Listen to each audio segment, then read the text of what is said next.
I am Claude Lévi-Strauss. Imagine we are sitting together at a roadside chai shala in Mumbai or Delhi. To understand how the human mind works, we don't need heavy books, we only need to look at the world around us. Let me tell you a story about a simple Bollywood movie to explain my three big ideas. 1. Binary oppositions, the hero versus villain rule. Think of every classic masala film. Why do we understand who the hero is? It is only because the villain exists. In my theory, the mind is like a magnet with two poles. We understand light because we know dark. In India, you see this everywhere. The city versus the village. Think of a character leaving their green village, nature, to go to a concrete jungle like Bangalore culture. Pure versus impure, the rules of what we eat or how we wash. The story, if a movie has no villain, the hero has no purpose.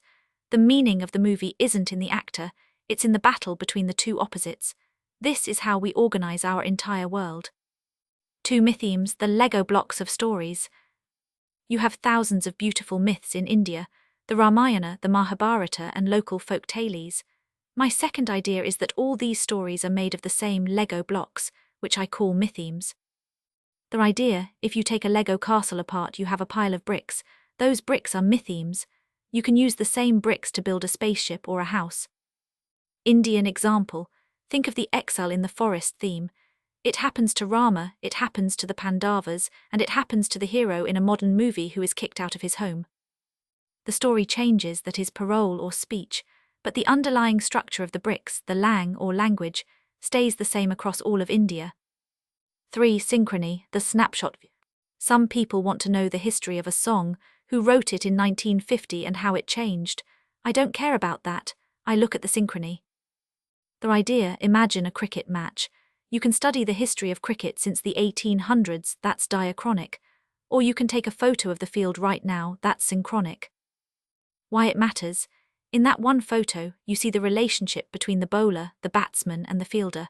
You understand the rules of the game just by looking at how they stand together at this moment.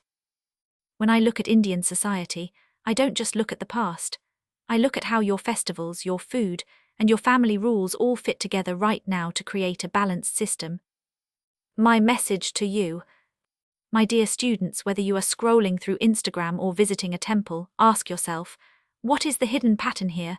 Don't just look at the hero, look at the system that makes him a hero. Bonjour, let us sit together again. As Claude Lévi-Strauss, I will show you that a myth is not just a grandmother's tale, it is a sophisticated machine for solving a logical problem. Let us look at a story almost every Indian youth knows, the birth of Ganesha. 1. The binary opposition, nature versus culture. In my theory, the biggest tension in the human mind is between nature, wild, raw, biological, and culture, rules, society, cooked, organized. The story, Parvati is at home. She wants to bathe, an act of culture privacy. She creates Ganesha from the turmeric paste on her body, an act of nature biology. The conflict, Shiva, the ascetic who lives in the wild mountains, representing nature raw power, tries to enter the house. Ganesha, the guard, stops him. The resolution, Shiva cuts off the head. To fix it, they use the head of an elephant. 2. The mytheme, the mediator, the bridge. Remember the Lego blocks. A common mytheme in world mythology is the mediator. When two opposites like Shiva's wildness and Parvati's domesticity clash, the myth creates a middle character to join them. Ganesha as the bridge. By having a human body culture and an animal head nature, Ganesha becomes the perfect in-between. The lesson, the myth tells us that we cannot have pure nature or pure culture, we need a balance. Ganesha is the remover of obstacles because he is the bridge between two different worlds. 3. Synchrony, the snapshot of the family. If we look at this myth synchronically, as a snapshot, we see a map of the traditional Indian family structure. The logic, in a snapshot you see a father authority, a mother creation, and a son duty. The rule of the system, the myth explores the tension of a son's loyalty to his mother versus his father's authority. By looking at the relationship between these three figures right now, we understand the grammar of how a family is supposed to function. The hidden code. Why do we still love Ganesha today? It is not just the elephant head. It is because our brains are always trying to balance our rules, culture, with our instincts, nature. Ganesha is the logical solution to that equation in our heads. Even in your modern life, balancing your parents' expectations, tradition, culture with your own wild dreams, nature, you are living out a structuralist myth. Bonjour, let us step into the dusty, sun-drenched streets of Malgudi. We shall look at The Guide by R.K. Narayan, a book found on almost every Indian university syllabus. This story is a structuralist's dream. It is not just about a man named Raju, it is about a system of transformation. Let's use our Lego blocks to see how the character of Raju is built. 1. Binary opposition, the rogue versus the saint. In my theory, meaning is created by opposites.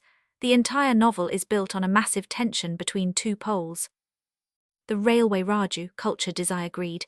In the first half, Raju is a tourist guide. He represents the modern world, money, fame, and his obsession with Rosie, an actress-dancer. This is the world of parole, individual, messy actions. The Mahatma, nature, spirituality, sacrifice. In the second half, Raju is mistaken for a holy man in a village. He represents the ancient world, fasting, prayer, and the needs of the community. This is the world of Lang, the deep, traditional rules of Indian society. The story, the drama, isn't just about Raju's life. It's about the clash between who he wants to be, a lover businessman, and who the system forces him to be, a savior. 2 mythemes, the mask and the fasting. Remember the Lego blocks. A common mytheme in Indian literature is the accidental saint. The idea, someone who is bad or ordinary, wears a mask of holiness. Eventually the mask becomes their real face. The transformation, when the village is hit by a drought, nature out of balance, the system demands a sacrifice. Raju, the fake saint, is forced into a real fast. The structuralist view, the fast is a mediator. It is the bridge that turns the rogue into the saint. By not eating nature, he restores the rain, nature for the people, culture. 3. Synchrony, the riverbank snapshot. If we look at the novel synchronically, taking a snapshot of Raju sitting by the Saryu River while the villagers bow to him, we see the structure of belief. The snapshot, you see a man in orange robes, the signifier, and a crowd of hungry, hopeful villagers, the signified. The hidden grammar, in this frozen moment, it doesn't matter if Raju is actually a criminal or a hero. The structure of the guru-disciple relationship is so strong in the Indian mind that the system functions perfectly regardless of the truth.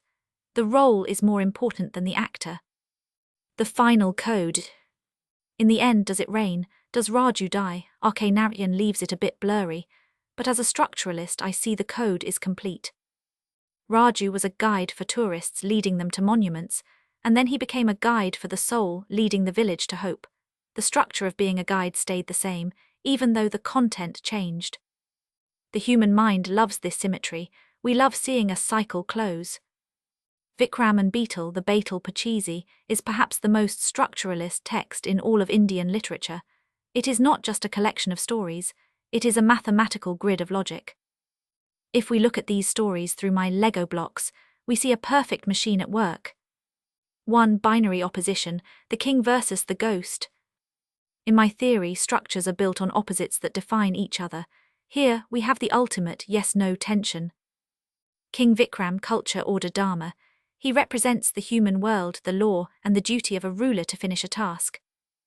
Beetle, nature, chaos, the supernatural. He is a vampire-like spirit hanging from a tree in a cemetery. He represents the outside, the world of riddles and shadows. The conflict, the Lego block here is the silence.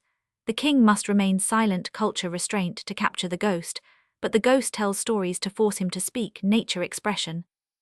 2 mythemes, the riddle and the justice. Every single episode of Vikram and Beetle uses the exact same Lego bricks in the exact same order. This is what I call the invariant structure. The story within a story. Beetle tells a complex tale of love, murder, or family. The mytheme of the impossible choice. At the end of every story there is a legal or moral puzzle. For example, who is the real father of the child, or which man should the woman marry? The transformation. Because Vikram is a wise king, his logic culture forces him to answer. The moment he speaks, the structure breaks and Beetle flies back to the tree. The structuralist view, the stories are like logic tests. The human mind loves these stories because they take a messy human emotion, like love or jealousy, and turn it into a clear logical problem that must be solved. 3. Synchrony, the infinite loop. If we look at the whole collection synchronically, as one big snapshot, we don't see 25 different stories. We see one single pattern repeated 25 times. The snapshot: Vikram carrying the corpse /writer beetle, telling a story /writer Vikram, solving the riddle /writer beetle flying away. The hidden grammar: this is a loop. In structuralism, the repetition is the most important part. It tells us that the struggle between human wisdom and the unknown is never-ending. The final code, the king's test. In the final story, Vikram finally stays silent. He wins by refusing to use his logic. As a structuralist, I would say that the code of the book is about the limits of language. Sometimes, to truly master the world, to defeat the evil sorcerer at the end, the king must move beyond words and riddles into pure action. Cricket is built on a series of yes-no tensions. If you take away the opponent, the game vanishes. It only exists because of these opposites. Batsman versus bowler, attack versus defense. This is the core sentence of the game. One represents the force of nature, the fast ball, the chaos, and the other represents the control of culture, the technique, the straight bat. India versus Pakistan, the ultimate binary. In these matches, the meaning of the game reaches its highest point. You cannot define Indian fans without the presence of the opposition. Boundary versus wicket, the binary of life scoring runs and death getting out. Two mythemes, the rituals of the pitch. Every match follows a fixed set of Lego bricks that never change, whether it is a World Cup final or a gully cricket match in a Mumbai chawl. The toss, the mytheme of fate. This is the opening of the myth. It is where luck enters the structure. The appeal, the mytheme of law. When the bowler shouts "How's that?" he is asking the umpire, the mediator, to interpret the rules. The umpire is like the king in Vikram and Beetle. He must use pure logic to decide. The celebration, the dance, the high five, these are the signs that the structure has successfully reached a conclusion, a wicket. 3. Synchrony, the field placement snapshot. If we take a synchronic snapshot of the field at the moment a spinner is bowling, we see a perfect map of human relationships. The snapshot: look at the close-in fielder's silly point, slip versus the deep fielder's long on. The hidden grammar: this map tells you the strategy without a single word being spoken. The positions are like words in a sentence. If you move a fielder from slip to mid-wicket, you have changed the meaning of the over. You have moved from a defensive structure to an attacking one. The final code, the spirit of the game. Why do millions of you watch this for hours? Because cricket provides a structural balance. In a world that is often chaotic, cricket has strict rules, clear winners, and a beautiful symmetry. It is a safe myth where the battle between nature and culture is fought and resolved in one afternoon.